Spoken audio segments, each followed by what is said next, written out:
అన్న నమస్తే అన్న. నమస్తే అన్న. సంక్రాంతి గేమ్ చేంజర్ మూవీ రాబోతుంది. ఓకే. ఎలా ఉండబోతుందని ఎక్స్పెక్ట్ చేస్తున్నాం? ఎలా ఉండబోతుందంటే ఇప్పుడు శంకర్ అంటే మినిమం ఫస్ట్ ఆఫ్ ఆల్ తెలుగులో తీసే ఫస్ట్ మూవీ అనుకున్నా మేబీ. కాబట్టి ఒక్క సాంగ్ కోసమే 20-30 crores ఖర్చు పెట్టిందంటే సినిమా మాత్రం హై రేంజ్కి పోయే అవకాశం ఉంది. ఓకే, ఇందులో రామ్ చరణ్ గారు 2 గెటప్లో కనపడుతున్నారు. అందులో నిన్నగా బిగ్ బాస్లో ఒక లీక్ కూడా ఇచ్చారు, తండ్రి క్యారెక్టర్ చేస్తున్నాను. అవునవును, 2 క్యారెక్టర్స్ ఉన్నాయి ఆల్రెడీ చూసింది నార్మల్గా. బిగ్ బాస్ అంటే ఎలా అనిపిస్తుంది? తండ్రి గెటప్ ఎలా అనిపించింది? ఆ తండ్రి గెటప్ చూస్తే బాగుంది అన్న, లుక్స్ అవి అని మొత్తం టోటల్గా వస్తుంది, బాగుంది.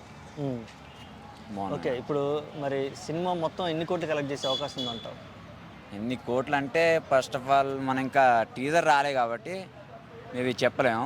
మేబీ ఒకవేళ చేసే అవకాశం ఉంటుంది, పుష్ప కంటే దాటి వెళ్ళదులే కానీ కింద స్థానంలో ఉంటుంది. ఓకే, ఈ మధ్యకాలంలో చూసుకుంటే ఒక సెంటిమెంట్ నడుస్తుంది ఏంటంటే రాజమౌళి గారి సినిమాల తర్వాత ఎవరికైనా ఫ్లాప్ వచ్చిందని అంటున్నారు. అవునవును. రామ్ చరణ్ గారికి ఏమో RRR తర్వాత ఇదే పెద్ద సినిమా, మధ్యలో ఆచార్య చేశాడు కానీ జస్ట్ అది ఒక క్యామియో రోల్ అయిపోయింది. మరి ఆ ఎఫెక్ట్ ఏమైనా పడే అవకాశం ఉందంట? అలా సెంటిమెంట్ రిపీట్ అయిందంటావా?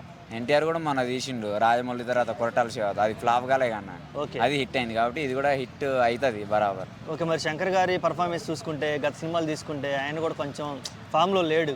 ఆ ఫామ్ కోల్పోయిన విధానం ఏమన్నా దీని మీద పడిందా? అది పడదులే అన్న, చూసే దానిలో ఉంటుంది. ఇప్పుడు రోబో సినిమా తీశారు, చాలా పెద్ద హిట్ అయింది.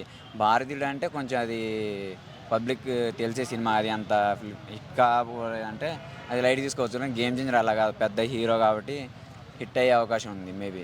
ఓకే, ఈ సంక్రాంతికి 3 సినిమాలు వస్తున్నాయి, గేమ్ చేంజర్, డాక్ మహారాజు, అలాగే సంక్రాంతికి వస్తున్నావు అనే మూవీ. ఈ మూడిట్లో నువ్వు దేనికి ఓటేస్తావు? గేమ్ చేంజర్ అన్న. గేమ్ చేంజరా? Game changer. Thank you so much. Okay okay అన్న.